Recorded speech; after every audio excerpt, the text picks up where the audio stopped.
Big up, big up, big up, big up to all my Reds out there and to all those that are joining us.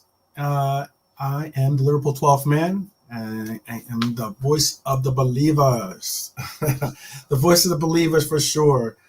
From believer, I am not a doubter. Nonetheless, I'm not a doubter. All the same, I am doing a show today on the actual front three that I could see us going into the season with.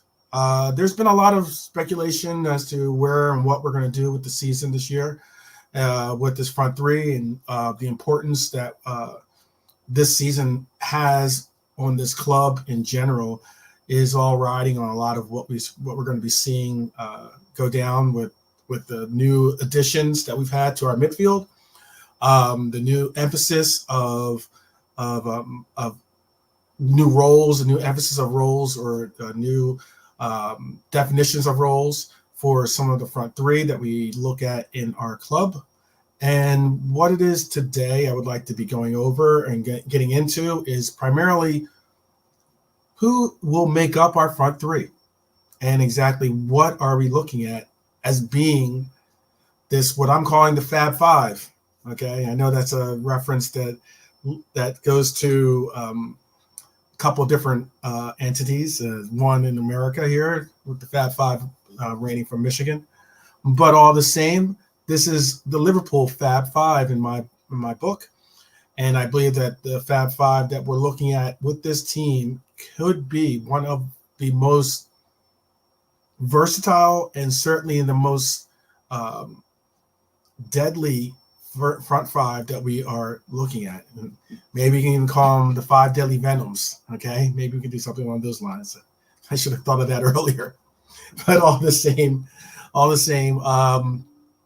this is what we're going to be dealing with. So I'm going to basically make this as concise and compact as possible, but I'm also going to bring out some really interesting numbers as always. You know, I'm all about the stats, and I definitely do enjoy the statistics.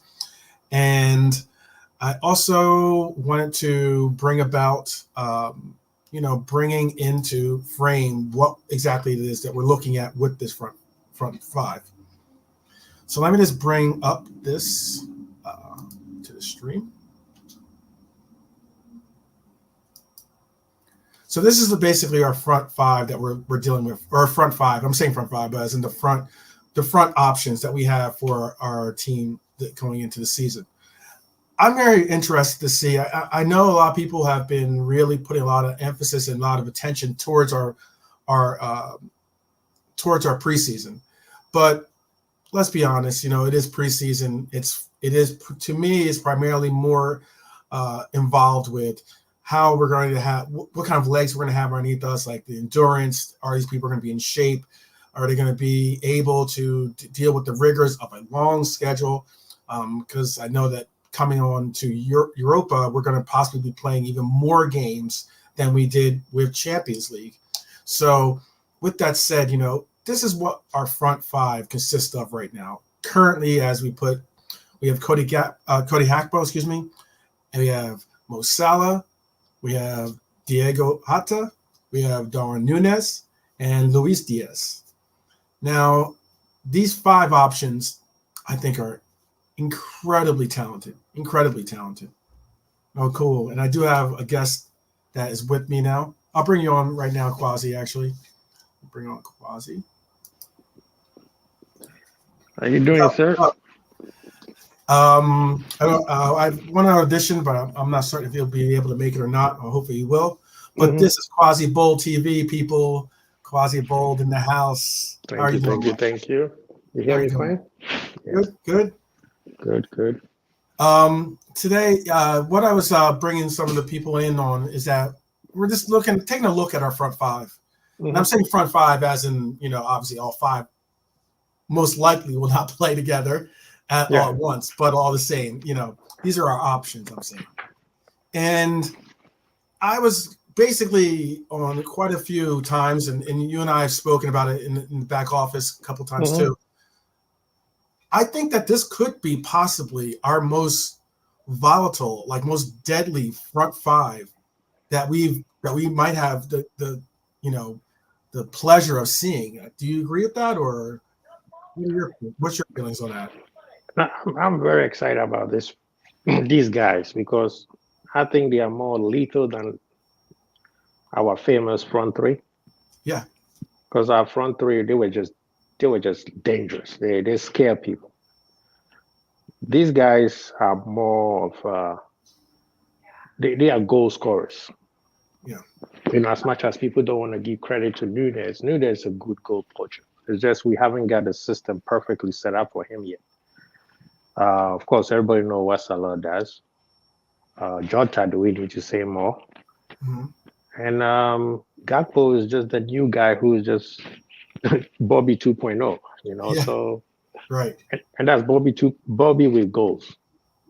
How do you feel about something that you said just made me think of to raise a point is that how do you feel about I've heard some pushback from some people in the fan base about, or just in punditry too as well, about Nunez, our system. It was Lee Gunner, that's who it was, and I actually went at Lee Gunner like head on to take on his statement because he was saying basically, Liverpool has changed their system somewhat, or would possibly need to change their system somewhat to accommodate Darwin Nunez. And yet he thinks that that's a wash and that we just can't do it and this and that, blah, blah, blah. Lee Gunner's statements are trash and for this statement at least, it's trash for where I take it. But how do you feel about that? Do you also think that us adapting the system to Darwin, or is Darwin adapting to the system already, do you think? I mean, the system, Darwin was supposed to be something different from the same system of the front three that we had. Right. Mm-hmm. The thing is, our midfield did not adapt to him. Right. So great point. You know what I mean? So that's where the whole situation happened. Now he's learning, the language barrier and everything. So you put him in there. Now that you've seen how he's scoring goals now. Yeah, preseason. But look at how he's scoring it. He's calm. He's not forcing anything. The only thing that I need him to be doing is stop deferring to Salah too many times. Okay. Yeah. You know what I mean? But what Ligana was saying, I mean, everybody knew he was something different. Absolutely. It just did not work as we were planned because the midfield did not adapt to it. Absolutely. So the person that was supposed to help him a lot was Diaz, and Diaz got injured. So he had to learn how to play a different style of being on the left. And do you think that possibly Diaz's injury forced Klopp to have to utilize him more on the left wing? Absolutely. Because he had to really learn how to play again, and he was doing good. Mm-hmm. And then he also got injured. Right. So the thing is, he has not had a consistency of play because he's always been moving around. Mm-hmm. Bringing Gakpo in was good for him because now he can relax. Right. Yes, Gakpo doing well, you sit on the bench, but you give him time to relax and then steady. Right. Because right now, 5 players, good headache for Klopp.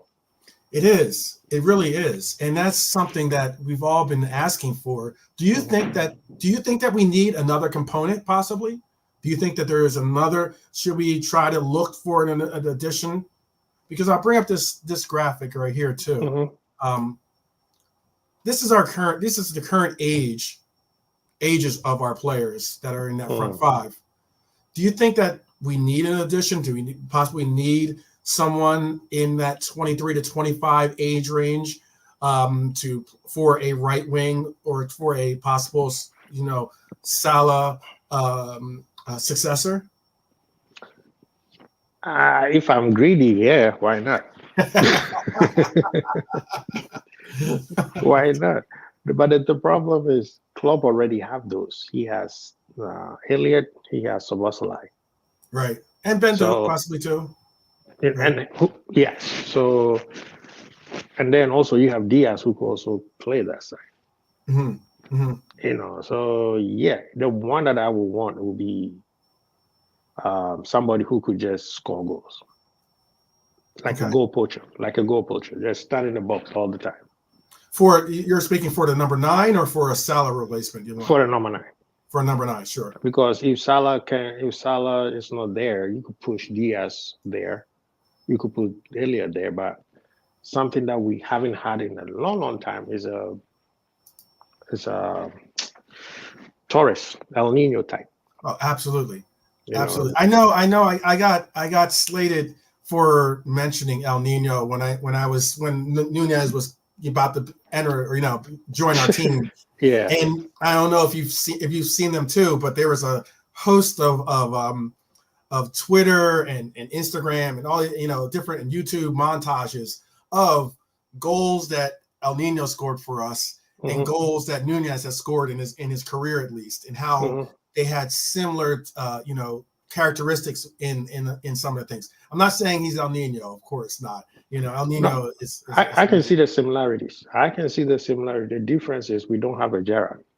yes, yes. El See now, Nino would El Nino would never be El Nino if Gerard wasn't there. absolutely. You would never So. seen those abilities Hmm. to come to fruition if you didn't have a Gerard or even a Xabi Alonso, like something Yes. along those lines that was able to like really facilitate those those Hmm. those passes. And that's what I've been mentioning too as well, is that with this midfield, I think you're going to see the most out of the front three in general, much Hmm. so more so because you'll have two possible players in McAllister, maybe even Curtis Jones. Hmm. You'll have also with Dom, like Hmm. pressing with them being able to handle themselves in the midfield and be able to facilitate these passes through that back line, or Hmm. even take the ball on themselves through that back line themselves. It's going to create such havoc on that back line, you know. The thing is with Liverpool right now, with the team that we have, we Mhm. will cause problem if they all fit for a long time, like the first front three had, right? Right, The thing that a lot of Liverpool fans are frustrated is we know what the problem is. Why is it taking so long to fix it? right. You see what I mean? Liverpool for 5 years was the best run club in the world. And then we got naive, got too big headed, and then we dropped. Things just people got too comfortable, and we dropped the ball. So right now, this year, I would say this year, the optics of how we are doing business is not good, and especially I know this off topic, but hearing that the stand will not be ready for the season, Hmm. that Hmm. is also, even though it has nothing to do with it, but it's still saying like, yo, what are you guys doing? Nothing Right, that you are doing it seems like you guys have no plan. What are you guys doing? So right. I think they need to sit down and restructure, from top to down. Today I was watching the show when you and Jamie were talking about it, and I think me and Fauzi brought it in the back office. Klopp may need to start getting you back up, good room of managers, like new people to work with it, people who would check him when he's not ready. Not Hmm. just we are all it doesn't mean that the people he's working with are not good. It's just everybody's way too comfortable with each other. You Sure. know, Alex Ferguson, that's what made him great. Every generation, every era, he would change the backroom staff. Hmm. You know, so with Liverpool, I think this year the frustration is okay. The Fabinho and Milner, that one came from the left field. Nobody Right. expected that. But you guys are moving like you don't have no plan. You're moving like unless these guys move, you can't get anybody else. You Hmm. know. And Jamie said it very well. It's very frustrating to deal with Liverpool business as well as they do it. It's very, very annoying. So Can it be also though? And I can get your frustrations. I know I mhm, can get a lot of the frustrations of the fan base, but I can also say I brought up the point of how the Saudi involvement now in the leagues has really brought unknown variable to the equation. The sheer fact that the emphasis of trying to get used to be called financial fair play. Now it's called financial sustainability. To get these things involved in a business orientation too, is very difficult sometimes when it comes to you as a coach. Because I understand what you're saying, but Sir Alex is dealing a different era, a different time when it comes to the numbers and the emphasis of how the back room and all these different things work out to their to their advantages. Where I do see some valid points is I can understand. Yes, there's been frustrations in how and what players we're getting, but these front five have been solidified since last season. It's just a matter of keeping them healthy, if anything, and now that I think if anything is with the front five, it was more so to me at least. I thought getting these players to understand. And I can't stress this enough because formations are one thing, but Klopp plays a fluid system in my mind. He plays what I call an amoeba style formation. And this formation kind of flows and bends and moves so that the press can be utilized at the best possible points. Right. So if you're going to have a system that creates that, you're going to have players in that front line at least to understand where and how much I have to press, when to turn it on, when to keep it, keep something in the tank so that I can have that extra emphasis of when I need to attack, where's my support? These type of things are all comfortable and familiarity concepts that I think some people overlook because we're people like myself, we can get enamored with the stats, but I mean all the same. We can, or we can get enamored with our eye test as well. But, knowing that once you start to see these things evolve, it'll be a different team, a different line, a different culture completely.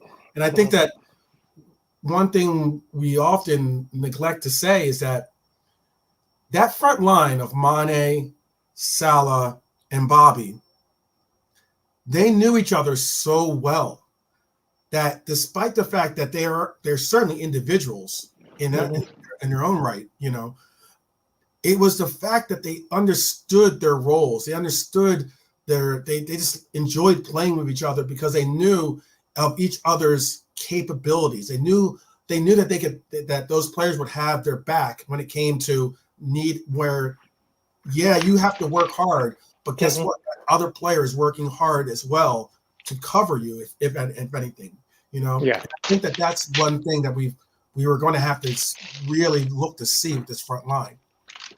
Yeah, I mean,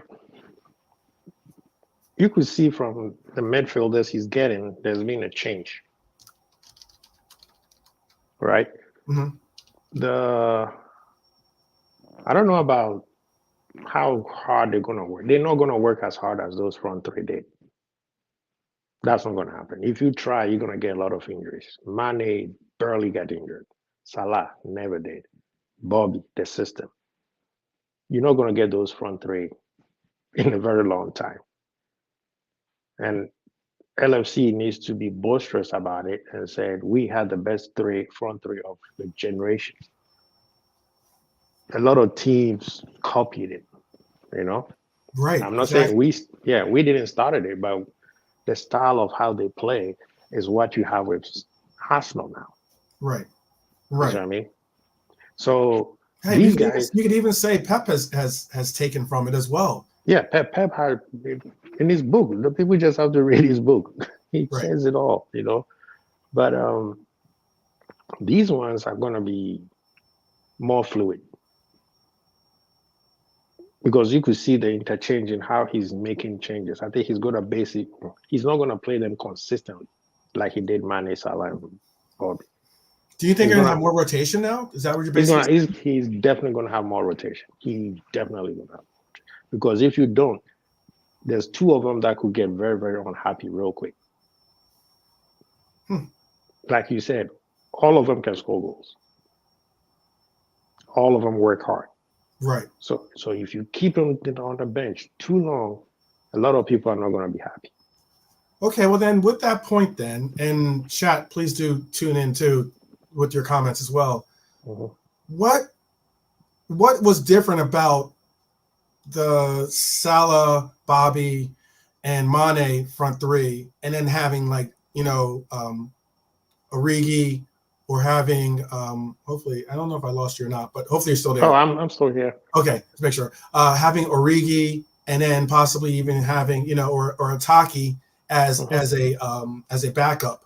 Okay, knowing that, albeit Origi, Taki, both talented players, but they weren't Mhm. going to push any of the front three out of their spots. Mhm. You could arguably say that this five all have a viable, a say in playing or starting in a lineup.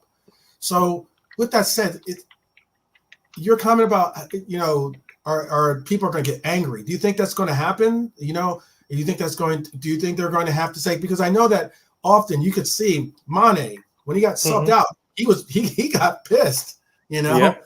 Like you could see it on Mo's face when he gets subbed out. He is not happy. He wants to go to full 90. Mhm. So I mean, the only player of that front three that would accept that team mentality of saying, "Hey, I'll hold bench for a second while we get a fresh face in here," was Bobby Mhm. in that Yep. front three. So where do you think that issue might arise? And who is your front three? First off, let's just get to that first, and then you can tell me where do you think, if any person in particular is going to have an issue with playing on that bench. So based on how Klopp plays, your front three is Diaz, Gakpo, and Salah. Um, Jota is gonna claim a stake. Nunez is gonna claim. Nunez is fire. He does not want to sit on the bench. You see what I mean? Right. So this is why we're saying that Klopp is gonna have a headache trying to deal with this. And if he does it well, we're gonna score so many goals because Yeah. everybody know I'm gonna at least get 30 minutes. So it's This is. gonna ball on the manager. If he does his rotation properly, like Pep did, Mhm. trust me, then everybody knows. Go in, give me 60, give me 30. Run yourself to the ground for 30 minutes. Running yourself to the ground for 30 or 60 is better than running yourself to the ground for 90. Mhm. You see what I mean? Mhm. So this is something that he loves to do. But if he doesn't manage it well, then you're gonna have people just because Origi and Taki, they were cool sitting on the bench. Right. That's why I'm bringing up this the question is that I These think you guys are not. valid That's point, but yeah. these guys are not. So Klopp, that's why it's going to be based on the manager how he's going to manage this situation. If he doesn't, then you're going to have a lot of disgruntled players, like how Ox was saying. I didn't play a game. You know Yeah, what I mean? well, again, Ox, for whatever it is, I appreciate Ox all the same, but there was no way that Ox was should have been guaranteed minutes, much less guaranteed starts. But yet you're going to have players with that mindset. The Mm-hmm. players, because we mock people, or not we, but so many people mock these players for not having ambition, quote unquote. And yet, like, every player wants to start for the most Mm-hmm. part. Everyone wants to play for the most part. But realistically speaking, there's only 11 spots on the field. Mm-hmm. So obviously, there's going to be plenty of players that get shorted. But this is a way that the manager also have to create an environment where everybody is competing. You see, for a long time, Liverpool, there was the first 11 that you knew. Unless they're injured, then you know who's coming in. And that Right. was some of the frustration for like Shaqiri. It's like, bro, I'm killing myself, and still the manager is not even looking at me until somebody's injured. And that is the behavior that the manager has to stop. You know, Hmm. hence Yeah. the reason why I feel like he might need to bring in some new coaches around him for them to tell him, I don't care what the stats say that this guy hasn't hit his threshold. We should not be pushing him that much. Mm-hmm. Yeah, the science will tell you. It's like I'll tell you this. A lot of people cook chicken, right? And then they'll put a thermostat in and say, oh, as long as it hit 150 degrees, it's cooked. It doesn't taste the same when you eyeball it and say, no, I need it to be cooked this way. You see what I'm saying? Hey, so I'm I not trying got to you. I'm not trying to dumb, I got you. stab on your stats, but I'm just saying I got you. sometimes I got you. you As sometimes as I bring up some stats right let's break now. some stats. I got you. You know Yeah, what I mean? So I he got need the manager needs some new counselors around him. You can keep Pep all you want, but you need other people where they will tell Pep, they will challenge Pep, and then he will tell them. you. Mhm. Because he does listen to everybody. His final decisions are based on Pep, right? But Right. he needs some new people around him because, like I said, this front five is going to be deadly. He manages it right, bro. Yeah, no, I mean, this is the reason why I brought up these statistics is, you got to look at it and love it because if anything, there's a lot of green on there. The Mhm. green really symbolizes players that are at the peak of their skill sets, Right. and there's the things that we see. Mhm. One, I know that if you look at Nunez's stats right here in the defensive Mhm. measures is that bottom block. You'll see a lot of grayed out. They're not red, but they're Mhm. the shade of gray because Nunez is in the top right hand corner. Mhm. And the reason why I was bringing up these points or bringing up these statistics is because look, I'm possibly maybe next to Redbird D9, I possibly might be one of the biggest Nunez supporters and cheers of his abilities. Mhm. Um, big up Mac, by the way. Thank you, appreciate it for sure. Um, I look at it as one of the reasons why you're seeing Hata play Mhm. more often is because of his defensive consistency. And if Mhm. you see that, I'm not saying that he lacks ability, because obviously his interceptions is far better than Diego's interceptions. But Right. for for the tackles and the take-ons and such, Diego Jota is exceptionally better than Nunez. So that brings Mhm. up the question of, okay, well then, do you bring up now? Okay, do you push Nunez to the side and make Diego your 9? Because even when you do look at you try to compare his stats to Hackbo, Mhm. Hackbo has much better statistics when it comes to interceptions, tackles, blocks. All those are exceptionally higher and exceptionally Mhm. in the consistent range of being in that green range, as I said earlier. So, I'm bringing him back in. But with that said, so then do you think that Cody gets to start over Nunez? That's basically what you're saying? Oh yeah.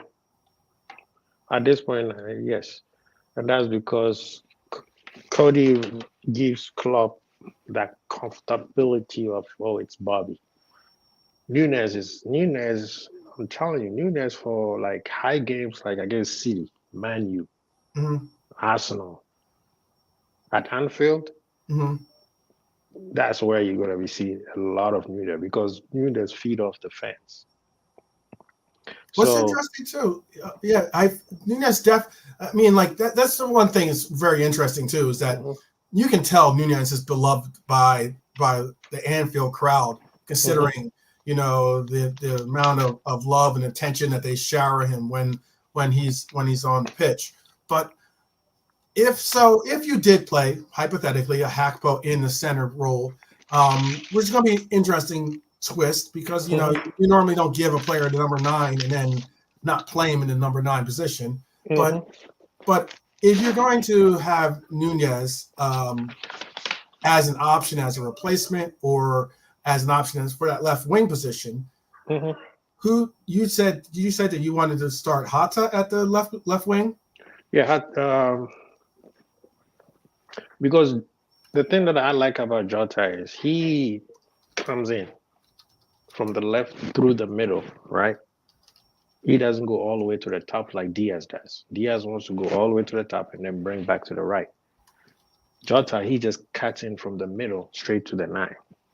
So a lot of times you're gonna see Jota coming from the left.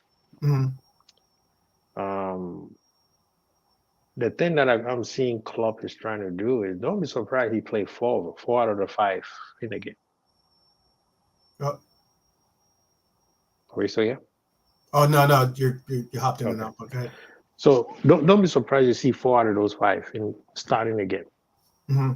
You know what I mean? So I'm Diaz is the option, left person option. Gakpo right now is taking the number nine, and then Salah. Of course, nobody challenges Salah right now. But I think getting towards the middle of the season, Mm-hmm. you see a lot of changes, especially when Salah leaves. You know what's interesting is that in saying that, this is why I love Mo. Don't get Mm-hmm. anything twisted. All right. However, and I'm not the big proponent of the whole like you need someone there to push you or you need someone Mm-hmm. there to make you fight for your position and all that stuff. I don't necessarily attest to those beliefs. Mm-hmm. However, what I can say is this: um, it would be nice to have a viable right wing option, just in general, because if anything, if you notice, when Mo puts an emphasis on his defense, and I Mm-hmm. mean by counter pressing, and I mean by making an effort by tracking back and Mm-hmm. doing those types of things, you tend to see a different result with that front line. You tend to see us perform so well. Case in point, Mo Salah was tracking back and playing defensive minded positioning, helping out on that right wing, even Mm-hmm. sometimes helping out on the left wing in that left back position, if anything, in that Manchester United game. And that alone was where I was saying this is a difference in this club. This is where I'm Mm-hmm. finally seeing what this club was meant to be with this whole counter press concept. And Mm-hmm. the emphasis of knowing, hey, I need to track back because quite often I understand he was hugging at the touchline, but Mm-hmm. he was also seemingly not tracking back enough to help with the Mm-hmm. defensive measures and leaving Trent out somewhat and leaving our midfield out to handle all those fires. Right.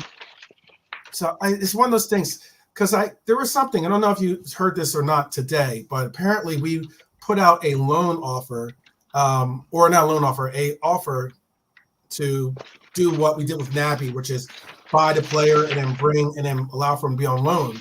And there was a player, Kieto. I wish M Tarmizi was in the chat for this one. Mm-hmm. Nakamura, okay, which Yeah, I would saw that. be a return to our return to Japan or Nippon Mm-hmm. for a solution on that right wing. Mm-hmm. And it's something of an interesting concept in saying that maybe FSG is thinking the same thing, or Klopp in general is thinking the same things that we're all thinking, or possibly not all, but most of us are thinking, and that it would be nice to have an option in that position. We can't continue to play Mo 99 to 100% of the time at right wing Mm-hmm. every day, all day, every competition. Whether he likes it or not. Exactly. And that's something that's going to be very interesting. That's going to be something that's very interesting. Now I know that, because if you look at those statistics, Mo has the worst statistics, obviously, defensively. Obviously, we're mm-hmm. not looking for him to play for us. We're not looking for him to play right back. But I mean, Right. realistically, I think last year he took I wouldn't say a sabbatical from Mm-hmm. playing the same roles or playing the same emphasis of that role on the right wing, Mm-hmm. but a lot of the way he changed, with his heat map changing and everything else, maybe that is the reason why you saw somewhat of a dip in Mo Salah's level of performances. Not saying he dipped like as in he's terrible, in the sense of just in his measure of excellence. But Salah, Salah struggled a lot. This is the power. All those people who shaded Henderson. You guys didn't know when Henderson formed dip. It didn't just affect Trent. It affected the whole right side Mm-hmm. because Hendo was the one that allowed Salah not to come all the way back Mm-hmm. because he was covering so much space. And then Hendo was not at his best with his passes, so it also affected Salah when he gets the ball. Mm-hmm. Before the passes were coming quick, or Fabinho was also doing his thing. So those two players formed dipping affected Salah. Salah needs the ball in front of him when he's on his stride. Mm-hmm. Otherwise, he wants to dribble. But I think now with the new midfielders, we're gonna see him playing a little bit more like his old self. He's not gonna be the whole Salah thing. I think this time he's gonna be more. You're gonna see more assists from Salah. Yeah. You're Yeah. I gonna think, see a I, yeah, on after my comment, I'm going to bring up some of the chat's comments so you can address some of this because some of them have questions for you as well. okay.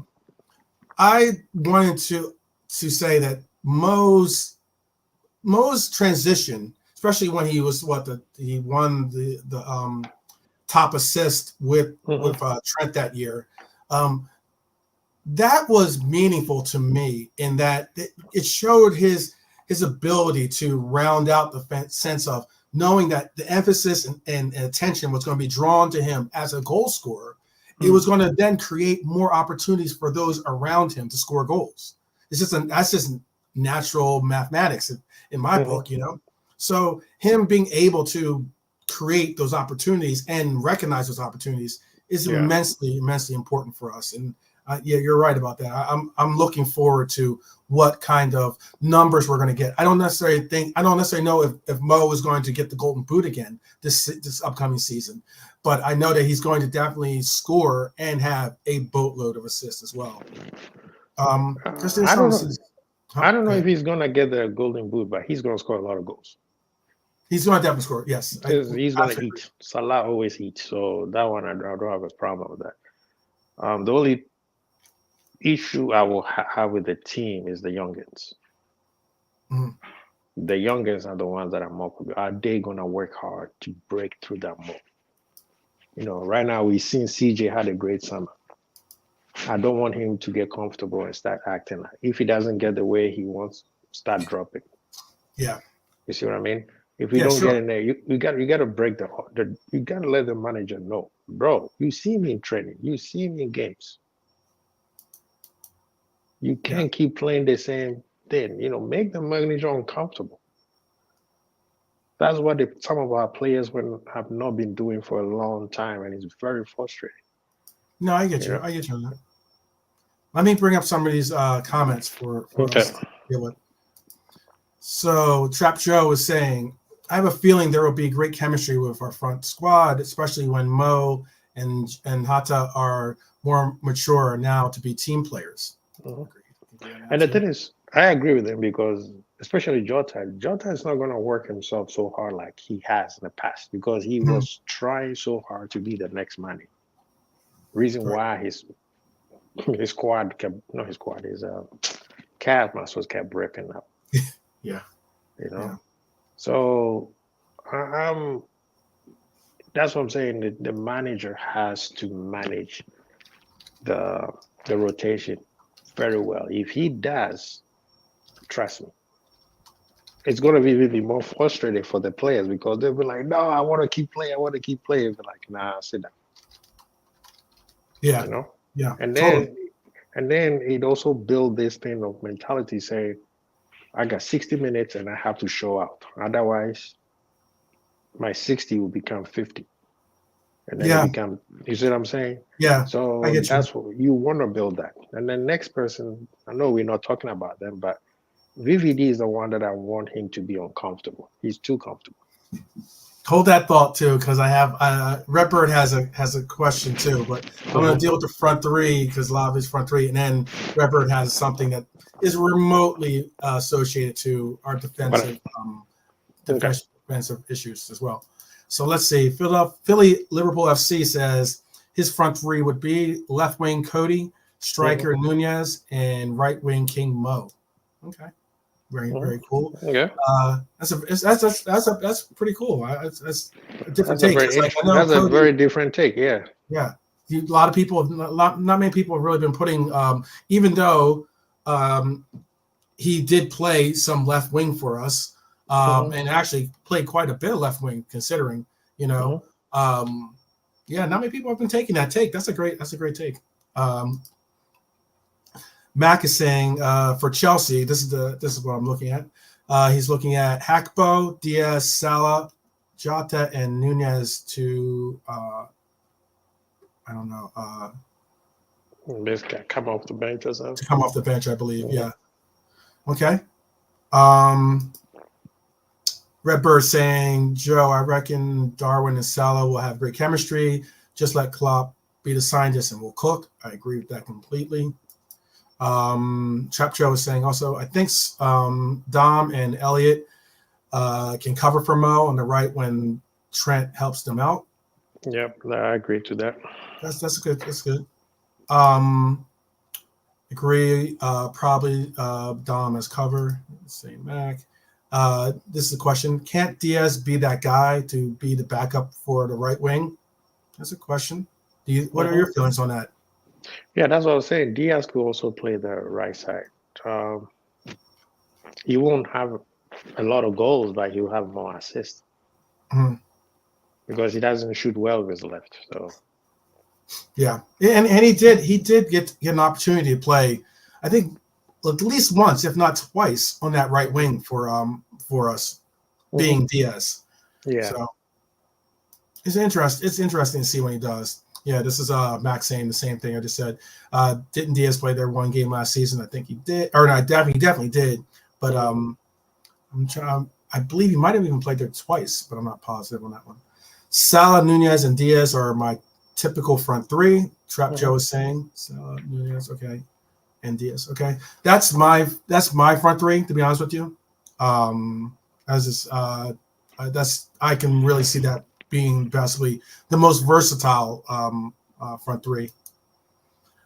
Big Dom can cover for Salah when he's going for AFCON. That's true. Jordan Henderson. This is a shout out to Jordan. Jordan Henderson, congratulations to your 12 years of service at Liverpool FC. Good luck to you and your future. Absolutely. Absolutely. Joe, my number 9 is going to shut those toxic haters up. That's right. I have a list and I'm going to be gunning for him. Oh, Redbird, I am right there with you. Right there with you. Accountability has to be held. Let's see. I hope no serious LSC fan ever hates on our players.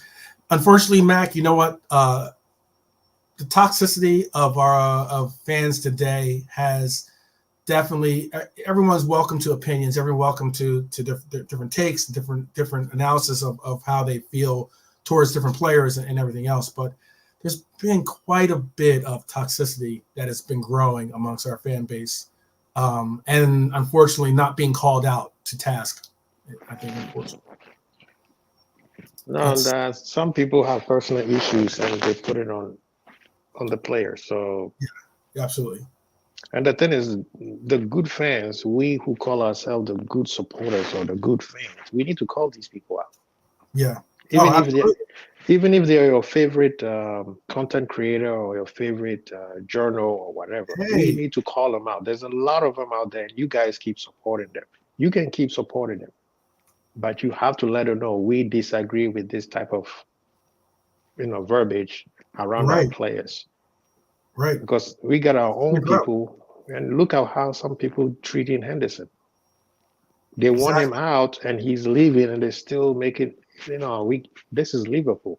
Yeah. You never walk alone. Don't forget that. Big up on that. Trap Joe is saying, a comment to Redbird, be saying, if Salah has confidence in Nunez scoring goals, I think Darwin will prove that to him. yesterday was just an example of that chemistry. That is a pretty spot on comment as well. Yeah, I agree with that. I believe that once teams start getting more confidence, or excuse me, players start getting more confidence in their fellow teammates, also knowing where their teammates when they like to make the runs, where they'll be, like knowing how fast that player is or what kind of power and pace that person can exert, knowing, okay, I can place this ball here and it's not going to be out of reach for him. Those kinds of situations are going to create incredible differences, I think. No, I mean, Salah is doing his best to get Nunes comfortable. And you see it in the last 2 games. That's why, if you remember on our last show, I said the Leicester game and especially the Bayern game is going to tell people what to expect, because it's going to be a harder game. It's going to be more of, it's going to resemble more of an official match. Right. So, yeah, be ready. Here's a question. This is a really good question by Redbird, or at least interesting statement. He says, why was Gomez captain in the friendlies?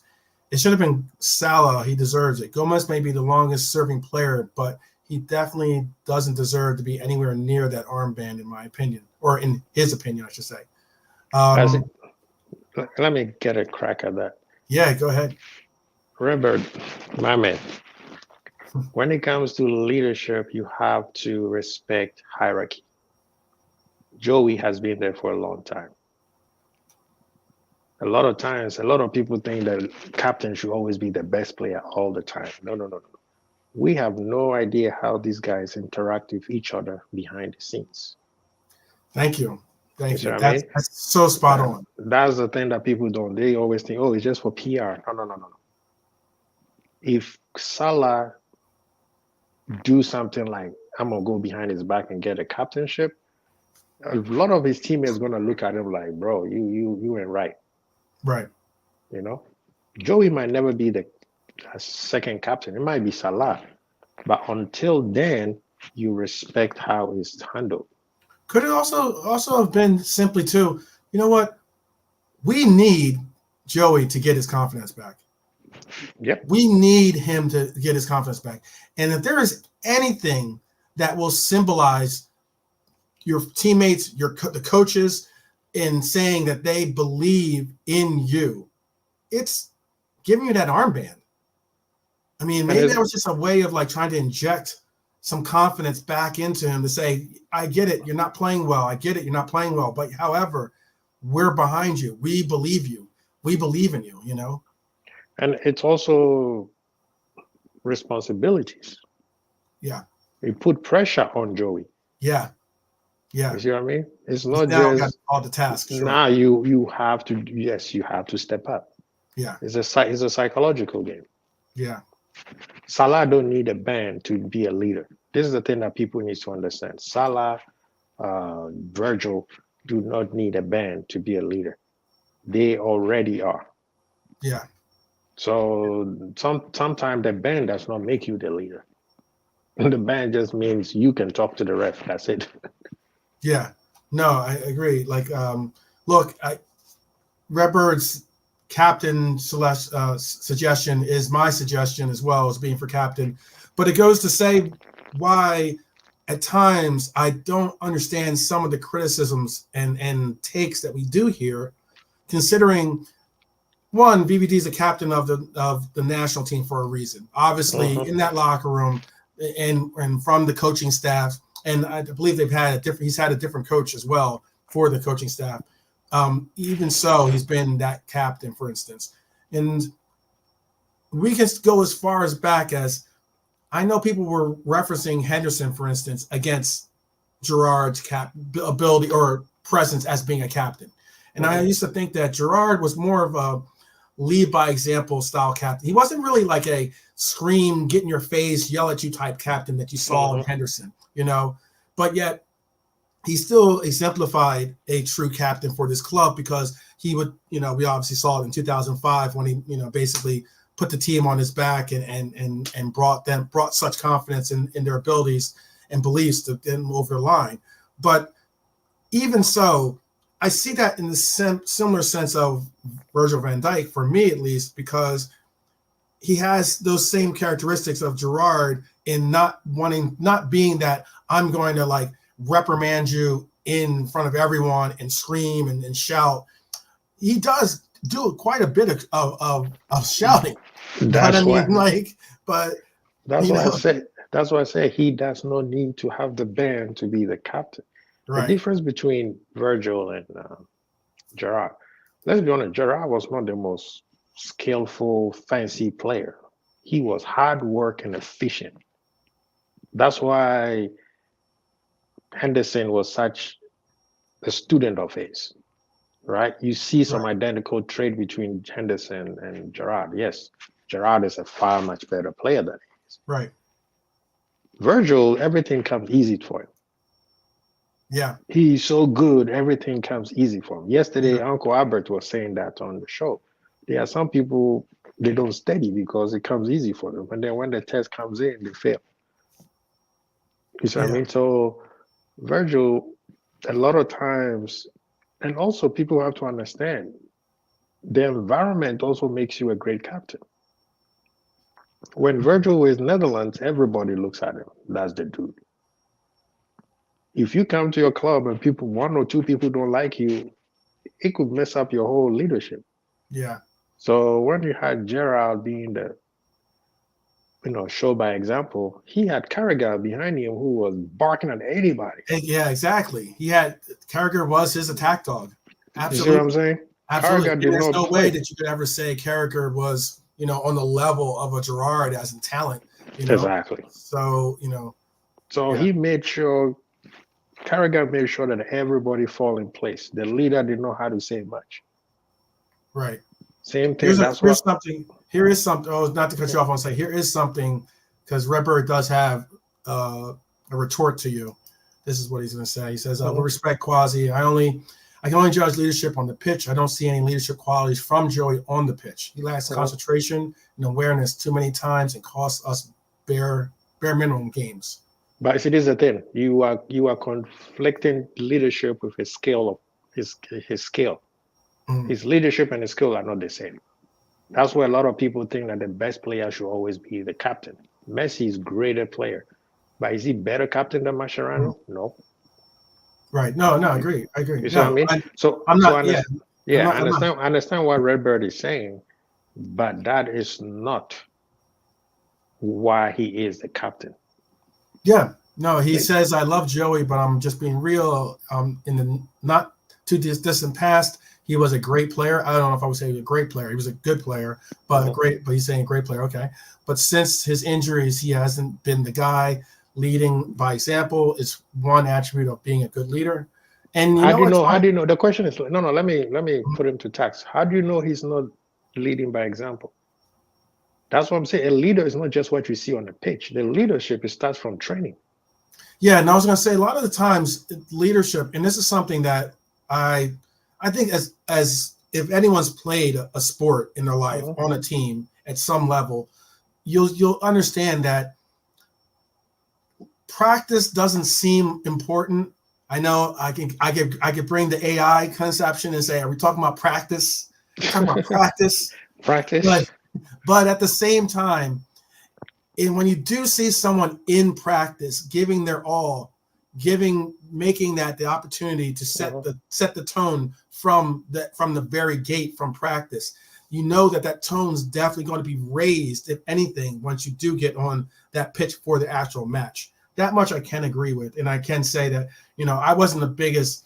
I always looked at I hated doing the drills for the most part, but I mean, like when it came to playing in practice, sure, I loved it, enjoyed it. I always wanted to make a point and shut people down in anything.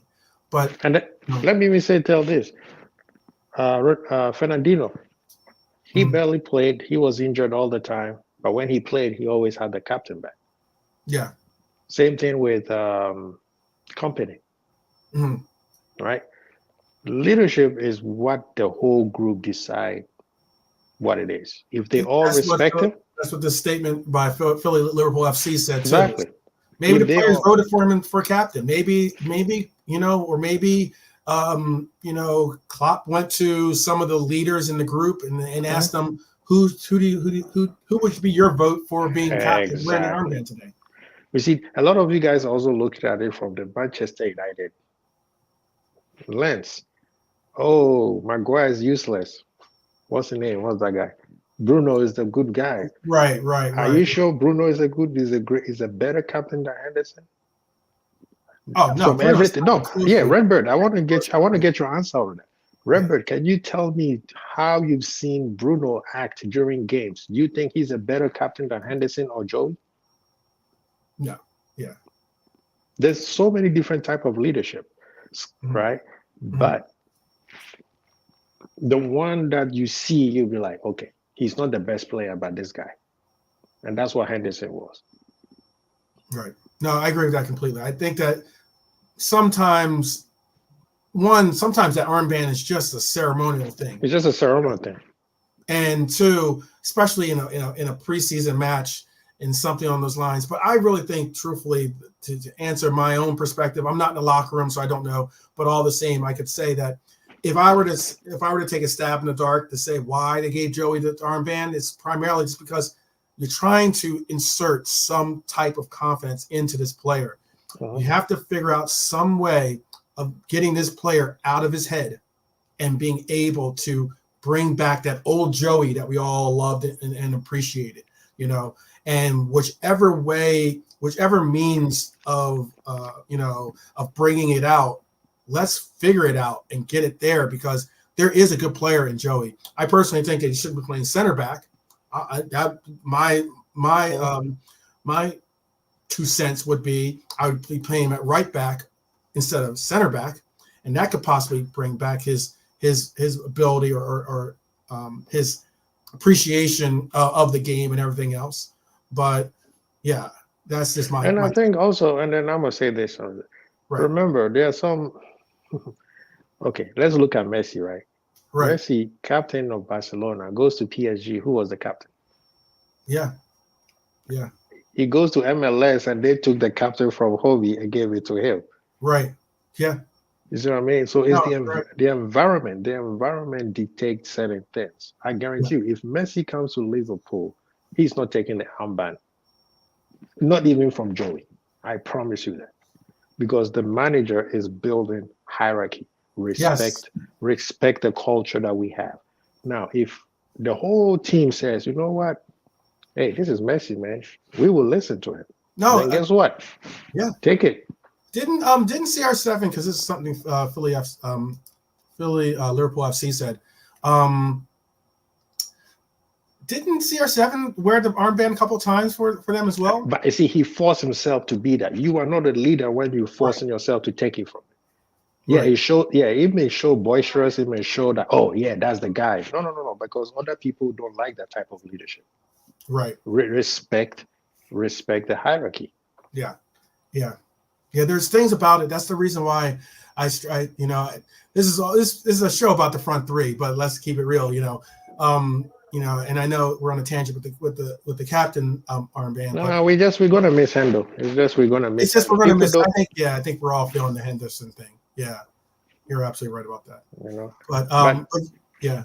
No, I'm going to say that the front five that we have, I'm telling you, I'm excited about that. With me right now, my frustration is Liverpool, sort out the midfield and let's go, because we don't have that much preseason matches to get them ready. Yes, they will be fit when they come in, but will they be Liverpool match fit? Right.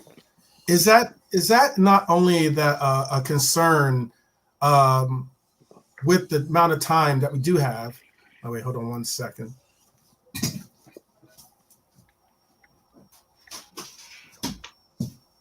Is that not a concern? I'm back. Sorry about that. Is that not a concern then with how much time we do have in preseason to get everyone on the same page, get everyone, again, a key attribute that I consistently try to make sure people understand, that familiarity with your teammates, familiarity with the system and how you're supposed to play your own role in that system. Is that going to be a concern to you, considering that we do have over a month left of of transfer time to get players in. And there are some positions that we now have to address simply by some of these outgoings, these unexpected outgoings that we're going to have to deal with. With me, I want us Liverpool thrive on momentum, right? When we go on a momentum, no, it's hard. It's really a juggernaut. It's hard to stop us. Mhm. That's my concern. Now, Chelsea, Aston Villa, Newcastle. We come out with 9 points. We're going to have a great season. So that is my concern. And I know they're trying hard, but it doesn't seem that way. The optics does not seem like they're trying hard enough to bring people in. You see what I mean? Mhm. And then, answering what Redbird is saying, exactly that what my point is. Joey never acts that way. So will you have this guy as your captain or Joey as your captain? It has nothing to do with skill. It has nothing to do with skill. Forget about the skill. Just the person leading people. He may be a great person at home. Bruno may be a great guy, respectful guy, but on the pitch, do you respect him as a captain? Yeah. That's a very good question. I've always thought that Bruno tends to. You ever see when he is on the pitch, he'll throw his hands up, or he'll show his disgust for some type of play or this or that, and it's almost as if Bruno can never have his own play questioned, but yet he can always question everyone else's play, And there's times where you do see Bruno give up. Hey, when we had that match. When we played Manchester United, I think was it away? I believe that we played them away, and we were just rinsing them. And he had, I'm trying to think who he fouled too. He had a terrible foul on one of our players, and he should have got a red card for it, but they ended up not getting the card. And it was like simple as he gets away with a lot of different things. No, I mean the one that they've been showing lately is we score a goal, Salah is trying to get the ball back, and he's shielding the ball, purposefully delaying the game, and then when they got it from him, he acts like somebody slapped him in his face, and like Right. he got concussed, and then he's going down. I mean, a club like Manchester United, you do not want that type of leadership. I promise you, when things goes bad, watch out. Mm-hmm. Yeah. And Redbird, we're not saying you're disrespecting him at all. Yeah, we're not saying that. We just you appreciate every player. We were going by the reason you said he should not be over Salah. Mm-hmm. Now you're right. Sometimes some teams will be like, "Hey, you don't play enough. Why you have the bench?" Yeah. And this is the question. So I asked this question, and this is where we'll kind of wrap it up after this.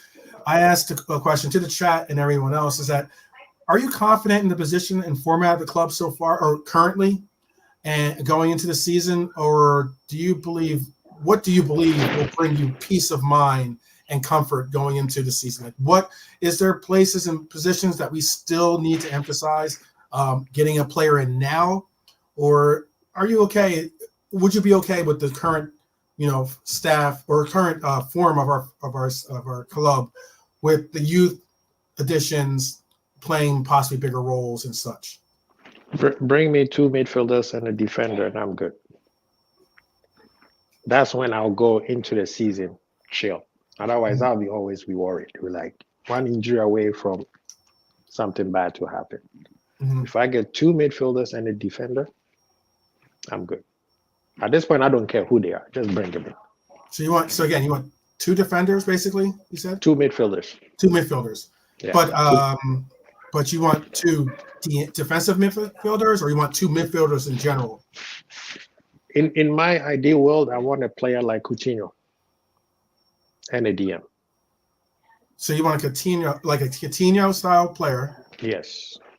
That can play midfield and possibly even the front line. Who can break defense? A great dribbler. We don't have that. McAllister is close, but he's not a Coutinho type.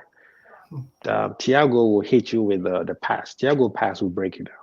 Could you say maybe we already have that though in CJ maybe in Cujo? CJ maybe, yeah, CJ maybe, but we need another one. We need a dribbling specialist. You know, like as much as I hate him, Grealish is one of those type of players. He will get you free kicks. Okay, this is so. I'm sorry. I'm reacting to Redbird saying that's a loaded question. So it depends. Would you rather have a captain that can win your games or captain who is a proven liability? Well, no, I wasn't saying. Maybe he's talking about the comments about our captain essence. I didn't know that I thought you were referencing my own question. I can No, also. but that's a good question from Redbird. That's a very good question from Redbird. I'll bring it back up here. It's a very good question. I mean, proven liability. Mm-hmm. Yeah.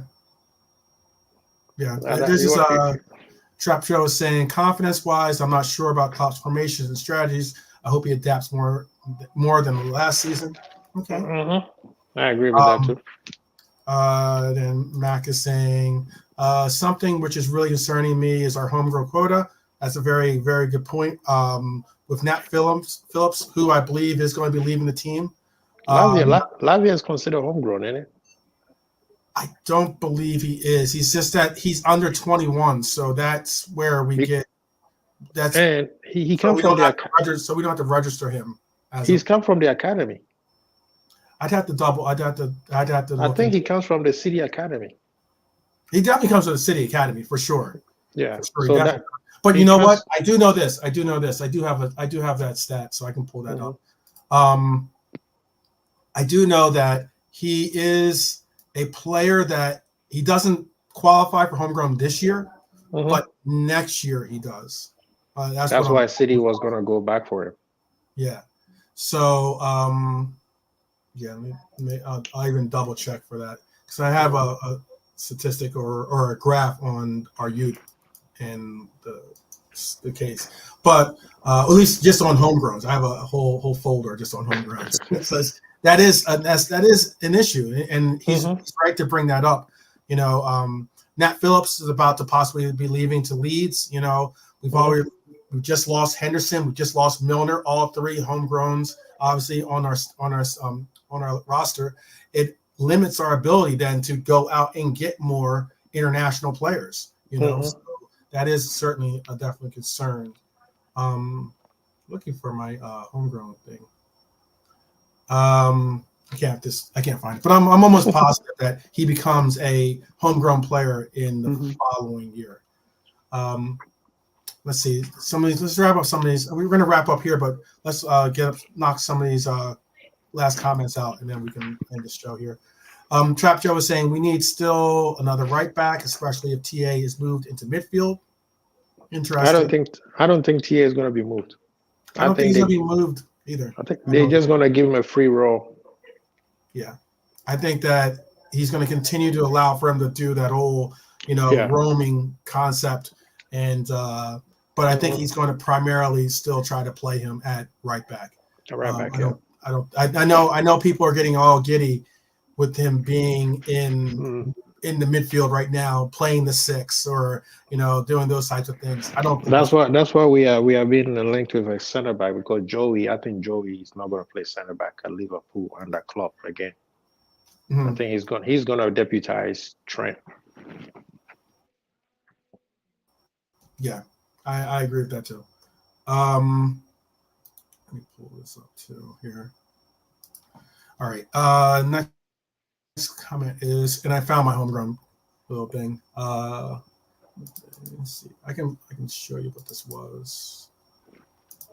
So yeah, real quick, and this goes back to Mac's question. Liverpool's 9 new homegrowns for 2023-24 would have been Curtis Jones, Seth Vandenberg, Leighton Clarkson, who is no longer with the team, I think, Reece Williams, who's on loan, Jake Kane, who's not with the starting team, Jadros, the keeper, who we are seeing some, and I think that's the reason why we are seeing him in preseason, is possibly he might be a player that we bring into the fold, considering he fits that homegrown status, and we might have an issue with Kelleher, knock on wood, being he might be looking for an exit to get first team playing status. Paul Glatzel, Jack Byrne, and Alu Fanwa. Excuse me. I might be doing a disservice to that name. But I apologize if I am. And yeah, I don't. And Lavia, I thought I had a stat for him, but I think I'm pretty sure Lavia does turn into a homegrown the following year. But let's knock out some of these again. Oh, my fault. Redbird's saying Lavia plus one more signing is a good window for me. Okay. And Redbird, if you're still in the chat, tell me who that one signing is, if you can, real quick, and I'll post that as well. Mac Lavia count as homegrown because he came from City's Academy. Okay. I think so. McAllister, he's saying is going to qualify. Okay. I still do think that Lavia doesn't, even though he's in the academy, I think he qualifies next year, not this year. But I'll be sure to make a note on this show afterwards. Klopp has a plan. Keep the faith, people. That's what Redbird's saying. Jay Kismet saying, what's up? Respect to Henderson. This is from Jay Kismet. Big up. He gave his soul, and we appreciate the hard work that he's given us. Absolutely. Let's see. Big up, bro, to R9. Always plus the club are also aware of this. Let's see. Jay Kismet says, Hendo leaves a legend. I hope Fab does too. Okay. Oh, and I did, and I will do this last exactly, Redbird. Who would have preferred that that we could thank him both at Anfield? Absolutely. There is one last one that I would show you, and that is this, because I started earlier, and this is what he had to say. He says, this is what Redbird had to say. Fab wants to go. If he stays, I won't respect him. He'll be remembered as a player who wanted to leave but stayed because the deal didn't go through. I trust Lavia's legs over Fab's. Now, look, I'm not going to discredit the last part of that, where I do would always trust a 19-year-old or 20, however old Lavia is, okay, legs over a man approaching his 30s, okay? That said, he's leaving a legend one way or another, you know. In my book, he's leaving a legend one way or another. I don't know how you feel, and this is the last part. I'm going to try to end this in the next 5-10 minutes.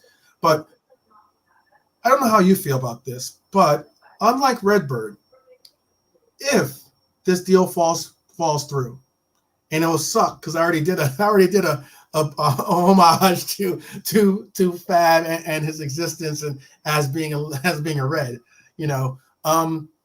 If it does fall through, do you hold the same opinion as Redbird under the fact that not only will you not respect him, but no, or maybe less that you won't respect him, but more so that he's made his bed, he needs to lie in it, basically, types? No, I didn't hear people say the same thing when Coutinho wanted to leave.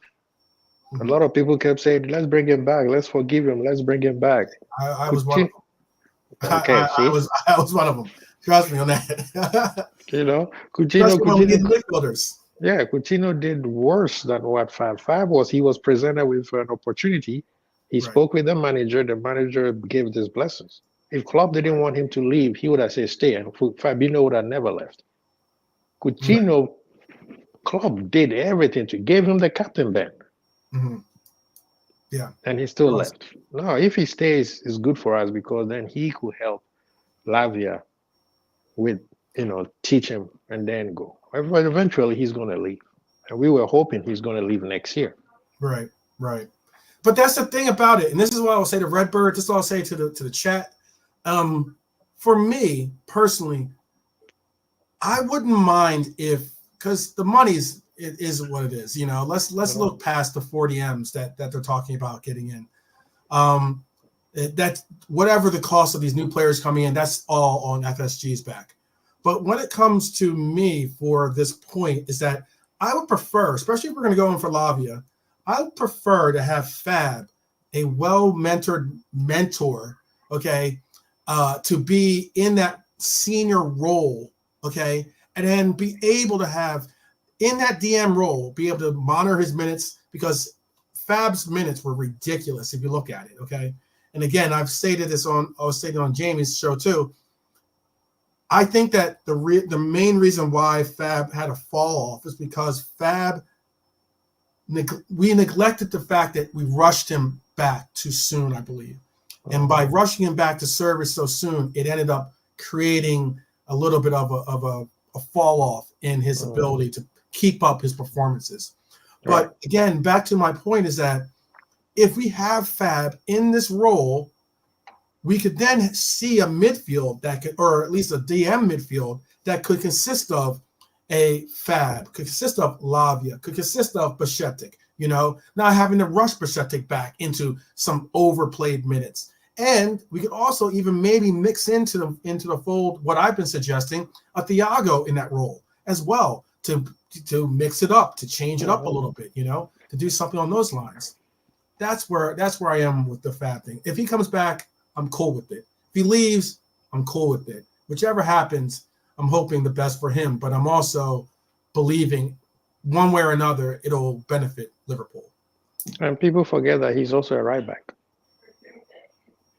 For those who want trying to go to midfield, Fab is a right back. So you're okay. You're seeing him as being that right back villain. That'd be interesting little switch up. But okay, let's just end on that. Like, make sure I got all these comments and everything. Oh, I did say I would show Redbird's comment of who he wanted. He wants Kone. His injury isn't a big deal. I agree. I think personally, the two acquisitions that we'll see coming through the door next will be Lavia, and I think that we'll also see Kone possibly be that next. Look, I don't have an inside source on this, but that's just who I believe would be the natural transition of it all. If I could have my wish, it would be we would hijack the City deal and get Bardio. So that would be my suggestion. But that's just what it is. But all right, so let's just wrap it up here. Quasi, please tell the people about your channel, what you have coming up, and everything else. Chrissy Ball TV, guys, come check us out. I always have 12 men. He's like the resident panel. Come check us out. We see Redbird come give us love all the time. Absolutely. We see Baz in the chat. So come check us out. I probably maybe Sunday for sure. Okay. And I didn't do my transfer thing today, but maybe tomorrow just to make it up. Okay. But I'll let people know. Subscribe and then the notification bell, guys, because that will notify you when I post something.